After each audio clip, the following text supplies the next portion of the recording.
Diyarbakır'ımız İslami dinine bağlı ve hassasiyeti olan bir ilimizdir. Dolayısıyla böyle bir ilimizin hassasiyeti olan bir ilimizde, burada sahabelerin türbesi bulunan bir yerde, aynı zamanda üstte cami, alta kafeteryanın olması kabullenecek bir şey değildir yani. Mervaniler döneminde burası yapılmıştır. 1011 ile 16 yılları arasında burası inşa edilmiştir. Ve o tarihte burası cami olaraktı. Daha sonradan Osmanlı yıkıldıktan sonra bu cami kapatıldı. Ve şu anda yine caminin kapatılması gibi bir durum oluyor. Alta kafeterya ve canlı müzik. Üstte de cami. Yanında da sahabe. Bunu kabullenmek mümkün değildir.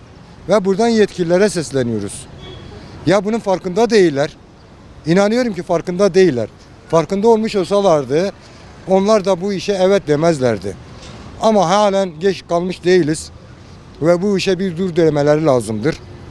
Tüm yetkilileri, başta vali ve cumhurbaşkanlığı ve bakanlık olmak üzere herkese sesleniyorum. Bu konu durdurulmazsa halkın tepkisi daha yoğun olacaktır. Ve bu konuda da bir çalışmamızı yapacağız.